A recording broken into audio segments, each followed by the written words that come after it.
Hey guys, welcome back to Creaks. This is episode 6. Today is October 29th. It's a very rainy day, so it is up to debate whether I will go outdoors or not today. If I need to, which I probably will, I'll go outdoors for a little bit. But, yeah, I guess it's too quiet. You can't hear the rain in the background. Here we have like a little like mini puzzle that's just inside this bird's head. It's kind of cool. This is it's a pretty simple puzzle. There's like that umbrella or whatever. It's like that's the one spot that covers the light. And basically we have to get this jellyfish dude over to the switch that's over all the way on the left. And one of my favorite things about this puzzle is the funny plants down there that are like these super like they look so like, I don't know, just evil or whatever. Not evil, but they just don't look like very good plants. But then under the light they're like these beautiful flowers, but they're just like these, they look like Venus flytraps that just haven't been opened yet in the dark.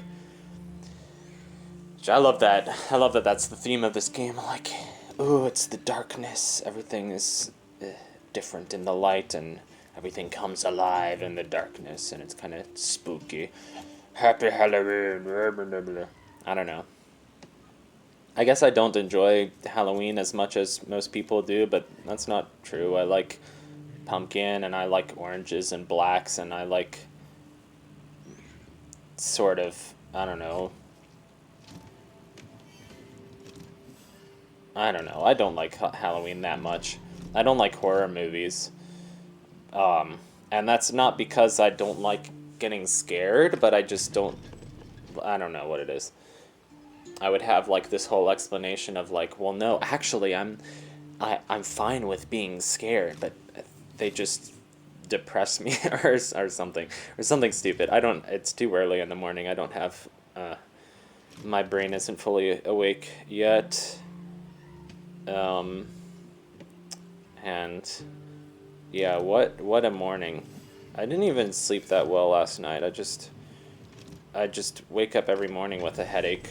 Not every morning. It's just this week, but like just trying to pull yourself out of bed when you just have a awful headache, it's like not fun, but it's just like, oh, let me get some coffee and make it better. The thing is, like, you can't go back to sleep if you have that huge headache. Like, you know that just like, I don't know, because I feel like I don't have the right pillow or something. And that's how you do that puzzle. I don't know. If I was at home, but I'm not at home. I'm actually just house sitting at my aunt's house in the middle of the country while they go south to visit some friends and like go to a football game or something. I don't know. I can't believe you would go to another state just to watch a sports game.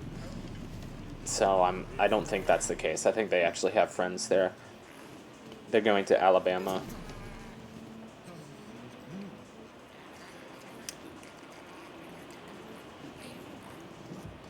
This music is so crazy.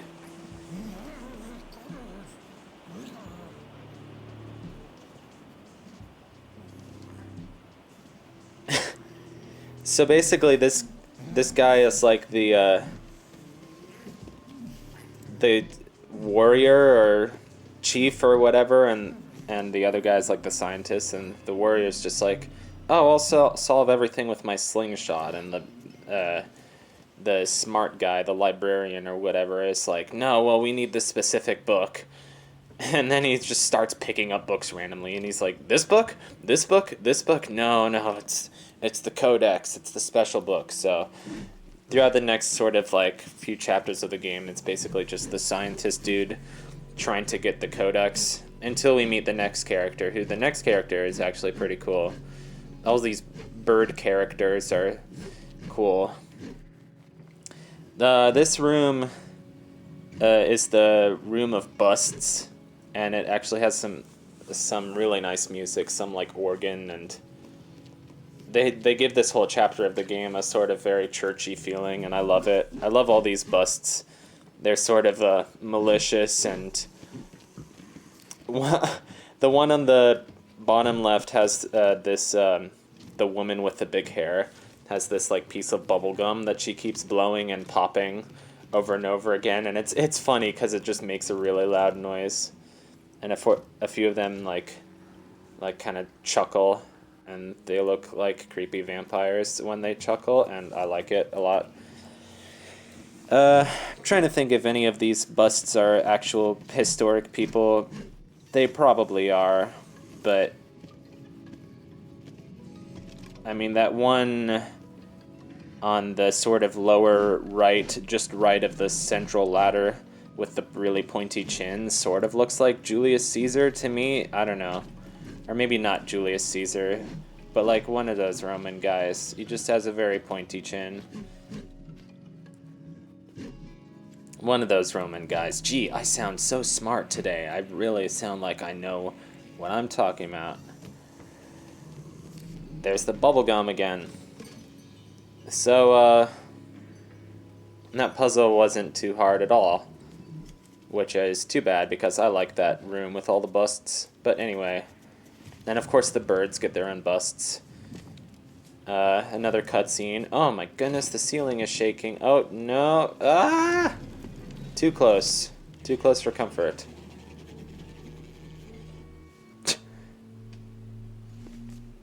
The busts all cackle at me.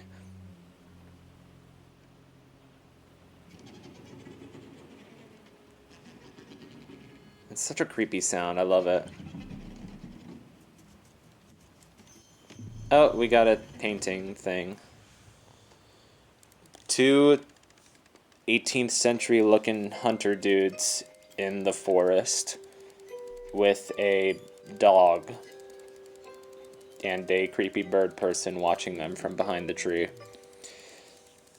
They look like hunters or soldiers or something because they got rifles. I love that little sort of whatchamacallit, when you have like a building on the side of a building, but it's like a little tiny building. They have it in like churches. Wonderful commentary. Oh, look at all the stained glass, so pretty. This puzzle took me kind of a while, so I'm gonna, like, I edited it down, hopefully, so it's not as painful to watch. You got two, desk dogs. That's what we're gonna call them now. And this one's all the way over here. And, I spy a secret room over there. But we want the door to be open. Well, the door is open. That door is permanently open. But we'll get it in a minute. It's kind of a library style thing. No, if you go down that ladder, you're gonna die. Silly head. I remember in like 5th grade, that was one of the only curse words you could say. Silly head. Or even better, silly goose. Although I I didn't hear people start saying silly goose until like high school, when it was more just like a quirk of personality to say something funny other than an actual curse word. You know. Sometimes it's just more creative to say something that's not a curse. So we want to get that guy under the light.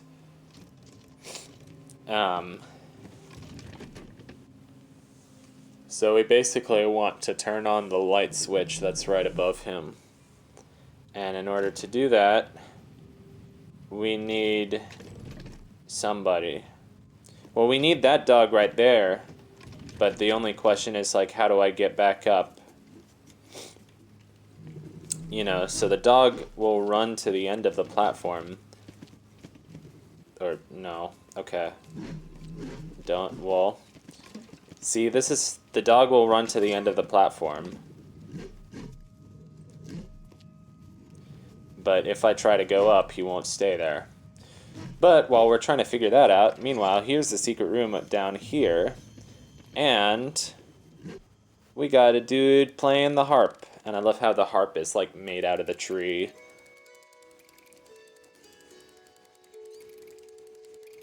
I like his powdered wig. Seems to be a theme with the musical instruments they play. Like, the bassoon was an actual tree coming out of the ground, and the harp here, it looks like, you know, the tree's roots are still in place, and they just, like, shape the branches a little bit and put the strings on it, and in that way they didn't have to tamper with nature so much. I don't know. But of course, at some point you gotta chop a tree down and make a guitar, because you gotta carry it, pick up your guitar and carry it around. Oh, I died. I cut out most of my deaths in this video, actually, but here is one death for your viewing pleasure, where I got grabbed by a scruffy dog. I don't know why I said scruffy. I don't know why I said dog. I don't know why the president of Lebanon is calling me on my cell phone. That was just a non sequitur. The president of Lebanon is not really calling me on my cell phone. You used to call me on... No, I'm not singing that song. Okay, so I can talk about what video games I've been playing. I finally started playing Yooka-Laylee and the Impossible Lair. It's so good. It's like the best Donkey Kong Country game that's not a Donkey Kong Country game. And as you may know, the Donkey Kong Country games are very close to my heart. So just anything that is in the style of that. And it's just interesting because, like, these are the same people who developed Banjo-Kazooie, yet people are really split down the middle on Yooka-Laylee. Like, whether it was successful as a 3D platformer or not. And I think a lot of people thought that it was just, like, too big and too empty. But, like, you kind of have to make your games big these days, big and open. That's the style.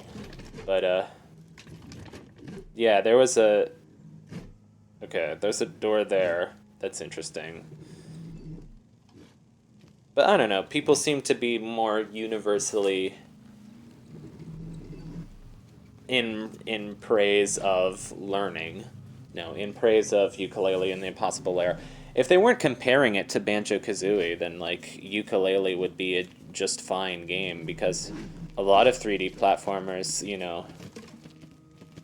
3D platformers isn't really a genre that's done a lot. But, like, I think that the reason that Yooka-Laylee got such critical reviews was because people were comparing it to the standard of Banjo-Kazooie, which is such a high standard because, you know, it was just such a special time in gaming. I'm obsessed with that year, 1998, because Banjo-Kazooie and Ocarina of Time both came out in that year. And those are just some of the games that make me the happiest when I think about them. I know that's sentimental and corny, but whatever. So other games I've been playing. Oh, okay, got it. That's how you do it. I've been playing, Learn Japanese to Survive, Hiragana Battle, which is kind of like a crappy RPG Maker game that teaches you Japanese. And I've been playing Evan's Remains, which is a really nifty little puzzle platformer. And it's not so little, actually. I expected it to be like a little game, and I'm like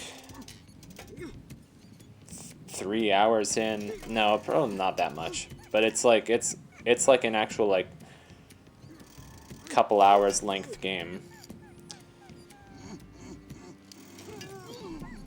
So this is like the medieval jousting. I guess jousting is from a horse, so it's not jousting. But it's pretty easy. You just block 3 attacks in a row. And then he starts laughing, and that's when you stab him. Blocked. Blocked. This website is blocked. And I stab you when your firewall is down. Oh my goodness, his soul is leaving his body. Alright, thank you for watching this episode of Creaks. We will go further into this subterranean city thing with this elevator.